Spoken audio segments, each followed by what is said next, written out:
அண்ணன் அவர்கள் வந்து யாருமே சொல்ல. அதை விட ஒரு பெரிய சிறப்பு, அண்ணனுக்கு மிகப்பெரிய ஒரு பலம் என்னவென்றால், அண்ணனுடைய புதல்வர் அருமை தம்பி மாவீரர் பிரபாகரனுடைய பெயரை தாங்கியிருக்கும் தம்பி பிரபாகரன் அவர்களே, அண்ணன் வந்து ஒரு இக்கட்டான சூழல்ல இந்த மாநகரத்திலே தேங்கி போயிருந்த காலகட்டத்தில் வந்து நான் இருக்கின்றேன், மறுமலர்ச்சி திமுகவை வழிநடத்துவதற்கு நான் இருக்கின்றேன், எங்களுடைய அலுவலகத்தை கொடுக்கின்றோம், நாங்கள் இந்த செயல்பாட்டில் நான் தீவிரமாக இருக்கின்றேன், அண்ணன் துரை வைகோவும் தலைவர் வைகோவுக்காகவும் நாங்கள் வாழ்நாள் எல்லாம் கடமைப்பட்டு இருக்கின்றோம் என்று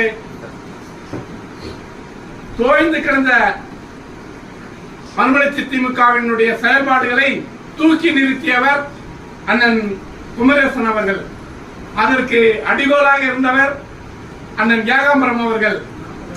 மறுமலர்ச்சி திமுகவை இல்லை என்று சொல்லுகின்ற காலகட்டத்தில் நாங்கள் இருக்கின்றோம். சகோதரர் நாமதேவன் வந்து இன்னைக்கு வந்துகிட்டு இருக்கார்.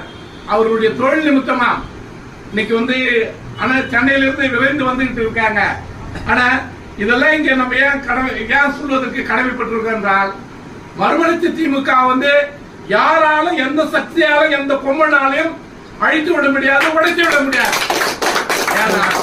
மறுமலர்ச்சி திமுக வந்து மறுமலர்ச்சி திமுகவுக்கு ஒரு சோதனை என்றால், அந்த சோதனையை தூள் தூளாக ஆக்குவதற்கு எந்த பொறுப்பிலும் இல்லாமல், எந்த பதவியிலும் இருக்காமல் அடிப்படை தொண்டர்கள் வெகுண்டெழுவார்கள். இது மறுமலர்ச்சி திமுகவை உடைக்க வேண்டும் என்று சில தீய சக்திகள் திட்டமிட்டால், அந்த திட்டத்தை தவிடுபடி ஆக்குவதற்கு மறுமலர்ச்சி திமுக தொண்டர்கள் என்றைக்கும் தயாராக இருக்கின்றார்கள். அது தானே என்ன செய்யணும். நான் கூட சொன்னேன்,